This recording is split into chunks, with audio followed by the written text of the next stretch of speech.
29 June 2020, and today I've got some breaking news for you regarding the Extraordinary Congress, which was supposed to be held by the MDC-T led by Dr. Thokozani Kupe. So initially, after the standing committee of the 24th of June, the announcement had been made that this Extraordinary Congress was going to be held in September, starting on the 4th. And this was made by the Deputy Spokesman, Kalipani Pugeni, who was sitting there with the Secretary General, Douglas Monzora. And today I just received a press statement that was issued yesterday. Very interesting press statement. They say in this press statement that the initial announcement that they had made was based on legal advice that they had received. And now they have received new legal advice, and this Extraordinary Congress is no longer going to be held between the 4th and the 6th of September, as they initially announced. It is now back to the 31st of July. So remember, the Supreme Court gave them a number of dates.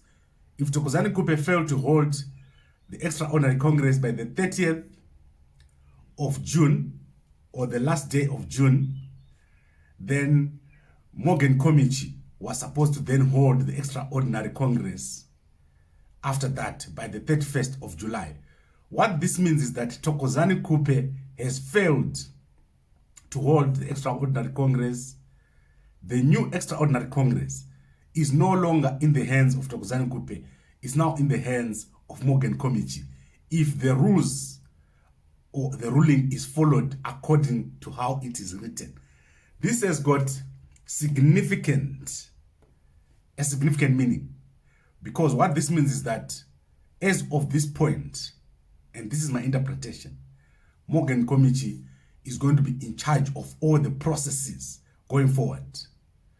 Of course, Thokozani Kupe will remain the acting president of the MDC-T, but what it means, according to that ruling, is that she has failed to hold the Extraordinary Congress by the 30th of June.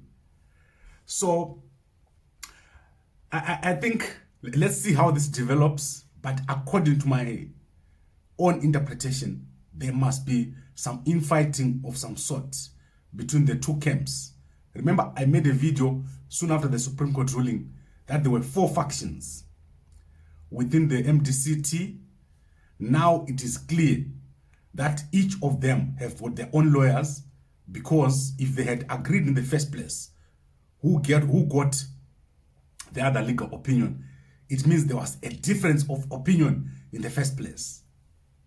It means someone was saying, let's hold it on the 31st of July, and the other one was saying, we can extend for a certain period of time. So, given the lockdown, the coronavirus lockdown, I wonder what is going to happen. I also don't know if they are going to get a quorum. Very, very important. Are they going to have enough people attending the Extraordinary Congress? My view in this whole situation is that this is the time for people to engage, people to negotiate. This is one party. MDC-T, Thokozani Kupe, Morgan Komichi, Douglas Monzora, all these people, Nelson Chamisa, they are one people. They are one people coming from one party of Morgan Tsvangirai. There is no reason why they cannot talk and work out a deal. A deal is needed here. Someone needs to come up with a deal which will make this one party. If this was to happen, the MDC would win in 2023. But if they continue in this way, where one thinks they're better than the other, and the supporters, they keep edging them on to divide more and more, no one is going to win. In 2023, ZANU-PF is going to be back in power, and we'll still be fighting among ourselves. There is no one who I think has got total control of the situation. The only way to bring control to this situation is to negotiate. Very, very sad situation developing in the opposition in Zimbabwe. And yesterday, I saw Nelson Chamisa on South African media. He was having interviews, struggling to explain why he's not following or complying with the Supreme Court ruling. This situation that is developing, no one is going to win from this situation, especially the court cases.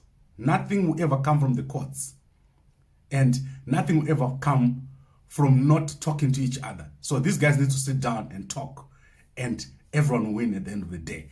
Right, I'm going to come back tomorrow. I've got more issues that I want to discuss that have happened in the MDC. So we'll do that tomorrow.